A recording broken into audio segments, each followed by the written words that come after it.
Everyday life science by সূচনা চ্যানেলে সকল শিক্ষার্থীদের স্বাগত।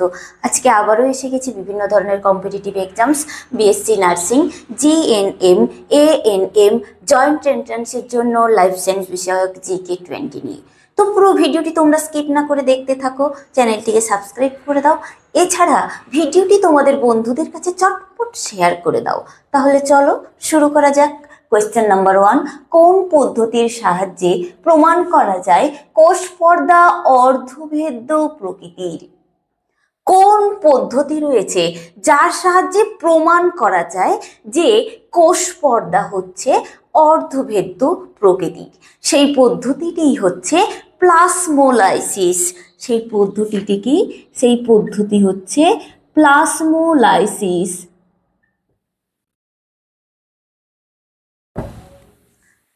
কোয়েশ্চেন নাম্বার 2, কোন পদ্ধতির সাহায্যে কোষ প্রাচীর স্থিতিস্থাপক ও ভেদ্য তা প্রমাণ করা যায়? কোন পদ্ধতির সাহায্যে কোষ প্রাচীর যে স্থিতিস্থাপক এবং ভেদ্য প্রকৃতির সেটি প্রমাণ করা যায়? সেই পদ্ধতিটি হচ্ছে প্লাজমোলাইসিস। সেই পদ্ধতিটি কি? সেই পদ্ধতিটি হচ্ছে প্লাজমোলাইসিস।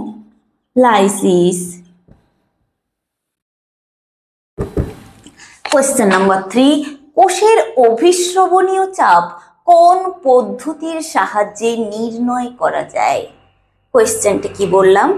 কোষের অভিস্রবণীয় চাপ, অর্থাৎ কোষে যে একটি অভিস্রবণীয় চাপ বা অসমোসিস প্রেসার লক্ষ্য করা যায়, সেটি কোন পদ্ধতির সাহায্যে নির্ণয় করা যায়? সেটি যে পদ্ধতির সাহায্যে নির্ণয় করা যায় সেটি হচ্ছে প্লাজমোলাইসিস। সেটি কি?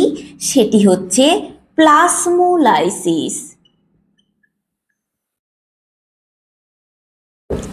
কোয়েশ্চেন নাম্বার 4, একটি কোষ সজীব না মৃত কোন পদ্ধতির দ্বারা নির্ণয় করা হয়?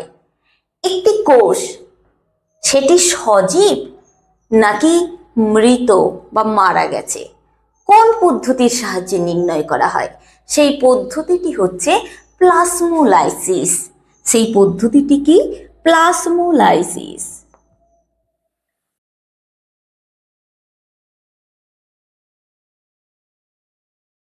কোয়েশ্চেন নাম্বার 5, কোন মেথড উদ্ভিদের বিবর্ণ স্থানের বৃদ্ধিতে বাধা দান করে? উদ্ভিদের বিবর্ণ স্থান মানে যে অংশটা সবুজ নয় সেটি হচ্ছে বিবর্ণ স্থান। সেই বিবর্ণ স্থানের বৃদ্ধিতে বাধা দান করে কোন মেথড? সেই মেথডটি হচ্ছে সল্ট মেথড। সেই মেথডটির নাম কি? সেই মেথডের নাম হচ্ছে সল্ট মেথড। কোয়েশ্চেন নাম্বার 6, আগাছার মৃত্যু ঘটাতে সাহায্য করে কোন ধরনের প্লাজমোলাইসিস? আগাছার মৃত্যু ঘটাতে সাহায্য করে কোন ধরনের প্লাজমোলাইসিস? আগাছার মৃত্যু ঘটাতে সাহায্য করে স্থায়ী প্লাজমোলাইসিস। কি বললাম? স্থায়ী প্লাজমোলাইসিস।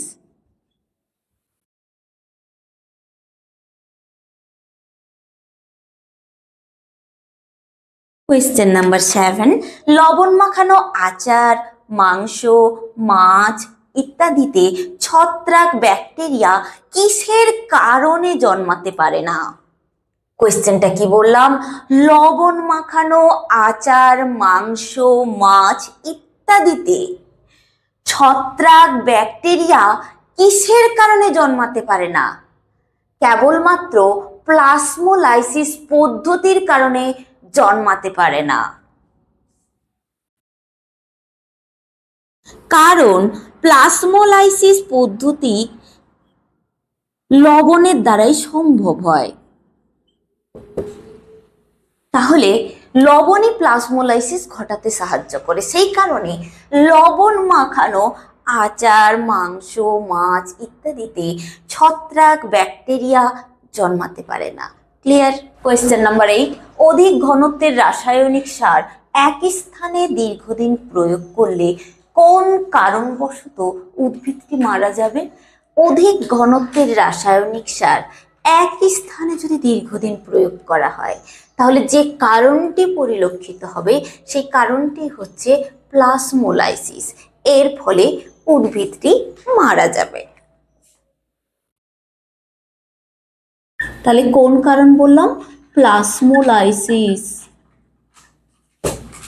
কোয়েশ্চেন নাম্বার 9, অতিসারক দ্রবণের সংস্পর্শে প্রাণীকোষকে রাখলে বহি অভিস্রবণ প্রক্রিয়ায় কি ঘটে বা কি ঘটবে?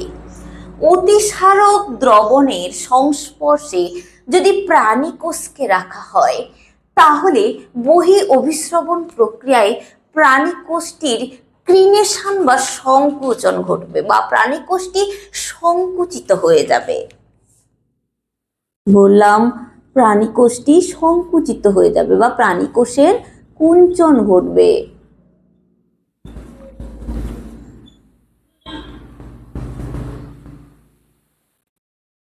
কোয়েশ্চেন নাম্বার 10, লঘুসারক দ্রবণের সংস্পর্শে প্রাণীকোষকে রাখলে অন্ত অভিস্রবণ প্রক্রিয়ায় কি ঘটবে?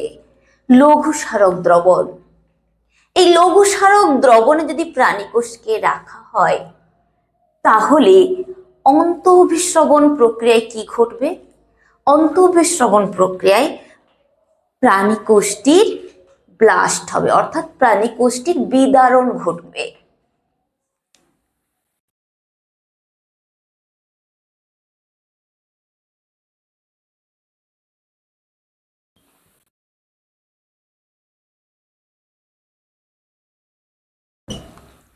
কোয়েশ্চেন নাম্বার 11, লবণ কি ধরনের মাধ্যম? লবণ হচ্ছে এক ধরনের অতিসারক মাধ্যম। লবণ কি ধরনের মাধ্যম? লবণ হচ্ছে অতিসারক মাধ্যম। কোয়েশ্চেন নাম্বার 12, ব্যাপন চাপ ঘাটতি বা ডিপিডি ধনাত্মক নাকি ঋণাত্মক মানযুক্ত হয়? ব্যাপন চাপ ঘাটতি বা ডিফিউশন প্রেসার ডেফিসিট বা যাকে সংক্ষেপে বলা হয় ডিপিডি, এটি কিন্তু সব সময় ধনাত্মক মানযুক্ত হয়। কোয়েশ্চেন নাম্বার 13, জলবিভব ধনাত্মক না ঋণাত্মক মান সমন্বিত হয়? জলবিভব বা ওয়াটার পটেনশিয়াল এটি সবসময় ঋণাত্মক মান সমন্বিত হয়।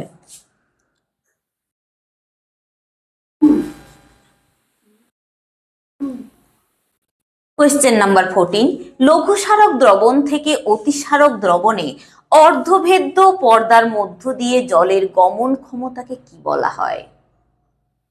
লঘুসারক দ্রবণ, সেই লঘুসারক দ্রবণের থেকে অতিসারক দ্রবণে যদি অর্ধভেদ্য পর্দার মধ্য দিয়ে জলের গমন ঘটে, তখন তাকে বলা হয় অভিস্রবণ বিভব বা দ্রাব বিভব। তখন তাকে কি বলা হয়? অভিস্রবণ বিভব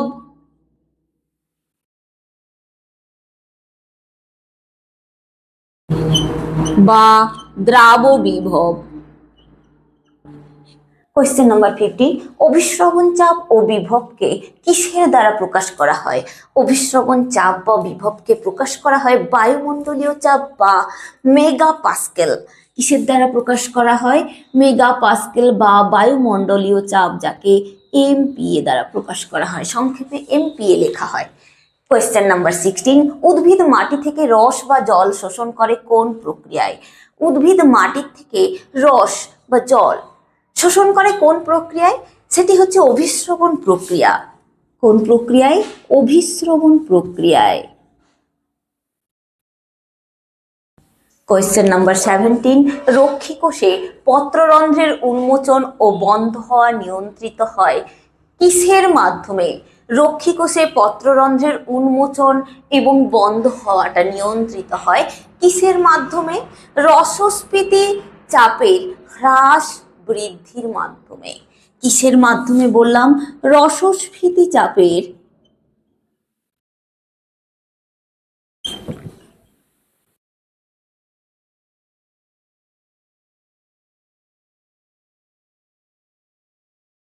হ্রাস বৃদ্ধির মাধ্যমে। কোয়েশ্চেন নাম্বার 18, বিরুৎ জাতীয় উদ্ভিদ ও কোমল উদ্ভিদ অঙ্গ দৃঢ় থাকে কোন প্রক্রিয়ার মাধ্যমে? বিরুৎ জাতীয় উদ্ভিদ ও কোমল উদ্ভিদ অঙ্গ দৃঢ় থাকে যে প্রক্রিয়ার মাধ্যমে, সেই প্রক্রিয়াটি হচ্ছে রসস্ফীতি চাপ। সেই প্রক্রিয়াটি কি? রসস্ফীতি চাপ।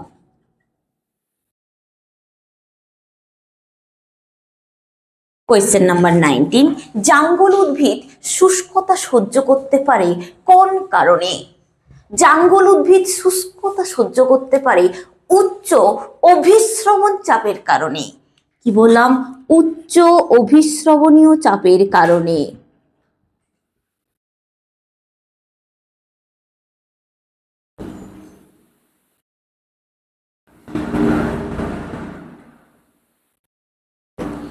কোয়েশ্চেন নাম্বার 20, রক্ত থেকে কলায় জলের আদান প্রদান ঘটে কোন প্রক্রিয়ার মাধ্যমে? এই রক্ত থেকে কলাতে জলের আদান প্রদান ঘটে কোন প্রক্রিয়ার মাধ্যমে? অভিস্রবণ প্রক্রিয়ার মাধ্যমে। কোন প্রক্রিয়া বললাম? অভিস্রবণ। তাহলে ভিডিওটি এখানেই কমপ্লিট করছি। কারোর যদি কোনো প্রশ্ন বা কোয়ারি থাকে অবশ্যই কমেন্ট সেকশনে লিখে পাঠাও, এবং আমার এই চ্যানেলটিকে লাইক, শেয়ার, সাবস্ক্রাইব করে পাশে থাকা বেল আইকনটি প্রেস করে দাও, যাতে আপলোড ভিডিওর পরবর্তী নোটিফিকেশন তোমাদের কাছে পৌঁছে যায়। ধন্যবাদ।